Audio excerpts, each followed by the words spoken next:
sindicato não tiverem dialogia dentro do próprio sindicato, não conseguirem se desenvolver dialogicamente dentro do próprio sindicato. O que eu estou dizendo é que me parece que o plano de ação dentro do sindicato deve partir do próprio sindicato.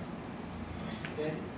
É como o Célio fala, nós estamos adoecendo, não precisa sermos da saúde. Todos os setores estão adoecendo, as nossas famílias estão adoecendo e tal. Enfim, eu não cheguei aqui com a expectativa de... Eu sou um psicólogo clínico, eu não sou um psicólogo da Universidade Federal, estudioso de direitos humanos ou qualquer coisa que seja. Eu tenho uma experiência diária de trabalhar clinicamente, entende? Né? No sindicato, psicologia, e que serviço vocês querem para fora e que serviço vocês querem para dentro, entende? Mas como eu trabalho com grupo, e sei da potência do grupo, eu sugeriria que vocês pensassem na possibilidade de vocês aqui estarem num movimento de grupo, porque esse movimento dá uma outra dimensão às relações, dá uma outra dimensão à leitura de mundo que o próprio sindicato possa ter. Então é isso.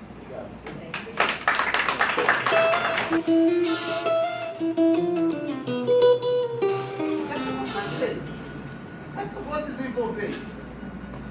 Talvez seja por esse campo, entendeu? A gente está dentro, profissionalmente dentro da nossa profissão, dentro do nosso conceito de intelectual, porque eu acho que o cara acha que esse portador de cana não é um intelectual. Ele é um intelectual dentro do... Vai lá cortar cana com ele, passar o dia todo com aquela roupa para ver como é que... O que é que se tudo aguenta pelo menos 10 minutos. Então, dentro disso, não tem um outro espaço. Espaço de sindicato é o espaço de desenvolver a melhoria do operariado. Operariado do ponto de vista do desenvolvimento industrial e o trabalhador como operário, que são os operários da saúde, da educação. Esse é o espaço desse desenvolvimento.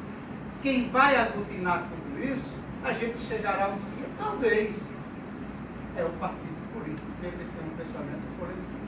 Porque lá vai estar todos os pensamentos, todas as profissões que têm contradições dentro delas. Então hoje é importantíssimo o fortalecimento do partido político para poder você desenvolver essa ideia. Porque lá você não vai discutir. E aí, para finalizar, o passo fiscal, aqui nós temos contradições entre nós. Aqui, entre nós, já teve alguém que não ficou constrangido de ter passado a lei que dá o direito à empregada doméstica? Entre nós, será que não passou alguém dizer assim, vou ter que pagar o salário mínimo para uma mulher? Pagar o salário mínimo?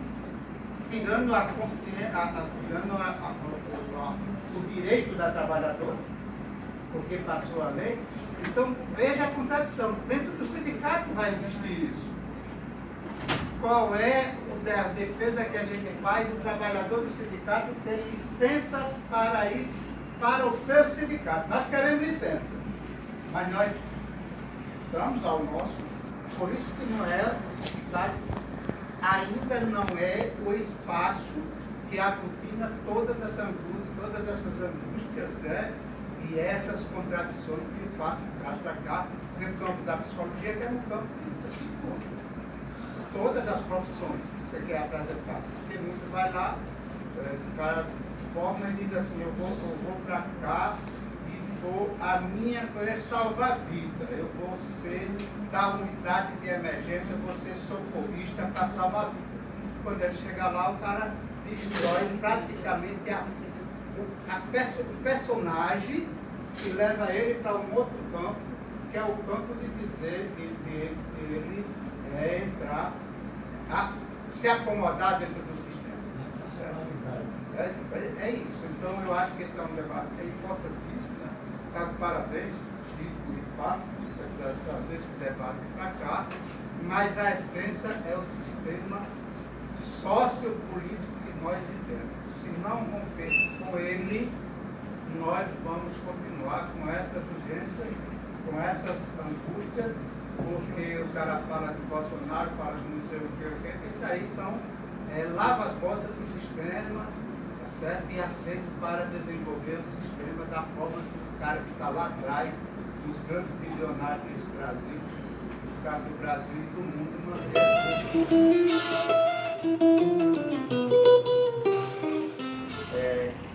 eu falo servidor como um todo, não só o agente. O agente de saúde tem sido mais, vamos dizer, atingido, mas a gente tem o próprio psicólogo, dentista e outros que têm nos procurado como uma porta de entrada, porque não existe essa porta de entrada para o diálogo do servidor que está sendo assediado, do servidor que está em depressão, do servidor que está em síndrome de pânico. Acho que no mês de março desse ano, nós tivemos que intervir para tirar uma servidora que já fazia 20 dias que estava num apartamento trancado, e tivemos que intervir para conseguir tirá-la para o CAPS, para que ela passasse por um tratamento e até a medicação. Nós tivemos que ir à procura que eu ainda tenho até umas caixas em casa que ganhei lá numa colega médica, psiquiatra, porque custa R$60 a medicação que tiraria ela daquela situação. Então, assim, nós temos em torno de 30 a 40 servidores que nós estamos acompanhando. Temos um grupo coletivo de 8 pessoas de uma unidade de saúde que os 8 estavam em síndrome de pânico. Veja só. Agora a pergunta, para onde eles iriam? Né? Porque a gente sabe que nós somos trabalhadores e somos usuários do SUS. Mas o trabalhador, ele vai para o CAPS, ele vai para a fila, né, igual a qualquer outro cidadão. E com isso, essa discussão, essa porta de entrada, o sindicato se tornou essa porta de entrada. E como o Lourenço diz, nós não temos esse suporte. Né? Eu aqui, a DPT de Socorro, sério, sabe disso? A maioria chegava aqui, Manassés, a gente, está vindo muita gente com depressão, com síndrome de pânico. A gente precisa montar aqui, foi Abdias, uma sala de acolhimento, pelo menos acolher, pelo menos ouvir, porque a gente não tem isso, até porque na estrutura do sindicato isso é um fato novo. Então, o que nós começamos a fazer foi ouvir e intermediar, mas isso não é um todo, né? Como o Lourenço diz, não é uma cirurgia que a gente tem que ter esse aporte para mandar, para onde mandamos, para onde discutimos, para onde ele vai ser acompanhado. E aí nós temos servidores que estavam de licença, com síndrome de pânico, e saiu no Diário Oficial a sua demissão. E não foi um nem dois, foram vários. Aí eu lhe pergunto, foi um grande remédio, né? O cara está em síndrome de pânico e ele vai lá no diário e descobre que foi demitido porque estava de licença médica por síndrome de pânico. Aí a porta para onde ele vem? Para o sindicato. Nós mandamos ele para onde? E esse é um questionamento que a gente começou a fazer e começou a trabalhar em cima disso. Com isso, no Congresso Municipal de Saúde, a Conferência Municipal de Saúde, gerou, né, uma proposta que foi a criação do núcleo de saúde do trabalhador do SUS. Porque o nível de adoecimento, viu, Ronaldo, dos trabalhadores do SUS é bem maior do que o das universidades. Bem maior. Porque numa unidade de saúde é muito difícil você chegar na unidade de saúde, não tem 4 ou 5 servidores com depressão, com síndrome de pânico, com que sofreu assédio e tal. Então isso é um dado muito preocupante e está de parabéns o PASP pela a colocação e a abordagem, que foi muito abrangente para que a gente pudesse formar um seminário, porque isso é uma discussão que inclusive é até um apelo, a gente precisa. Quero dizer com isso que na Semana da Psicologia, o Sinteal e o Sindicato dos Bancários, ele abriu seminários onde nós o Sindiprev, não fui eu, mas acho que foi Manassés, alguém, Manassés, participou, levou essa preocupação e eles também estão preocupados com essa questão. Os professores, né, na sala de aula sofrendo o assédio. um de nós aqui, eu não digo nem um amigo, nem um conhecido, que não tenha um problema na família que esteja em tratamento com a questão do humor, da psiquiatria. Não é amigo não, é família. E alguns com mais de 1 ou 2 pessoas em tratamento. Então, a coisa está tomando uma proporção assustadora. Acho que a primeira coisa, a Maria José, ela foi muito feliz quando ela colocou. Primeiro é preciso reformar os PSF. Não dá mais para entender um PSF sem a figura de um profissional da psicologia. Não dá.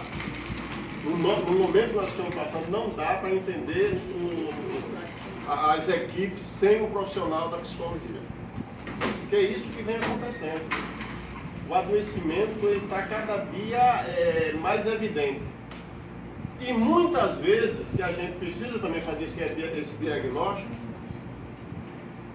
nós estamos adoecendo lá fora e muitas vezes trazendo para o trabalho.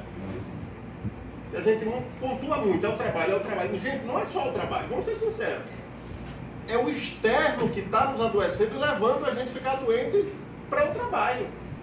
Pegando assim, algumas realidades diferentes, porque aqui a gente temos várias realidades. Realidade salarial. Caso o cara, mas eu estou preocupado com isso, com aquilo. Vamos ser sinceros, o seu problema não é salarial. E nós temos outras realidades que têm situação pior. E quando a gente começa a puxar, é o filho com tratamento, é a mulher com tratamento, são os filhos desempregados. Isso não traz uma pressão em cima de um pai, de uma mãe? Claro que traz. Isso vai criar reflexo para o trabalho? Vai criar reflexo para o trabalho.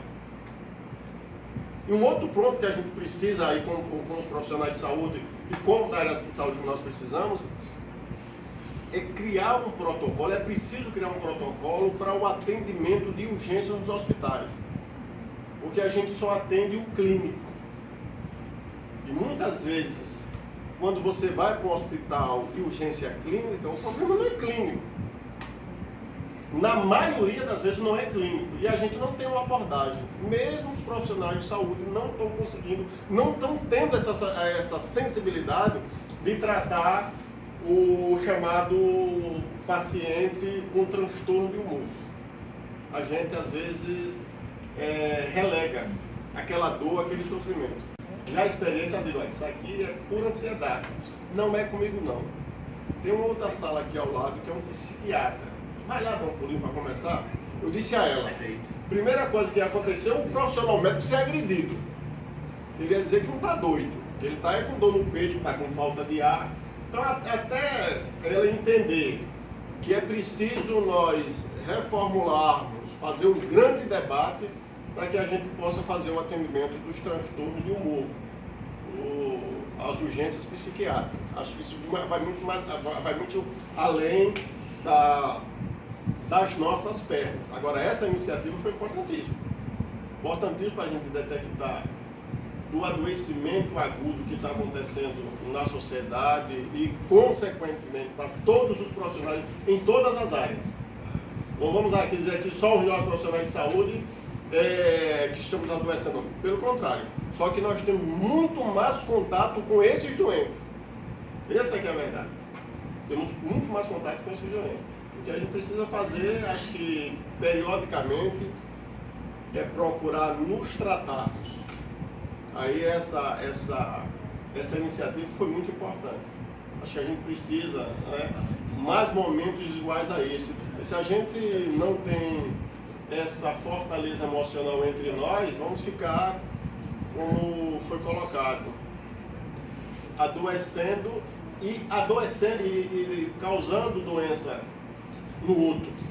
E muitas vezes a gente, de forma inconsciente, fica causando a doença do outro.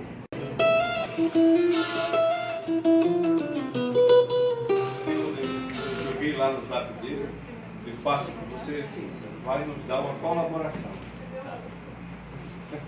Então, a gente agradece em nome de toda a diretoria, da categoria inteira do Sindipreg, a sua participação, tá bom? Eu agradeci também a vocês. E aí fomentou-se aqui a possibilidade da gente ampliar essa discussão, tá bom? cada um formulou a sua ideia. O que é interessante é que a gente, mesmo discordando politicamente, que virá esse debate, né? Faça que o gol. Nós não somos iguais, né? Podemos discordar politicamente, mas a gente tem que dialogar. Tem para onde? A não ser que pule do barco. Aí pular do barco também vai ter que enfrentar outras intempéries, outras marés.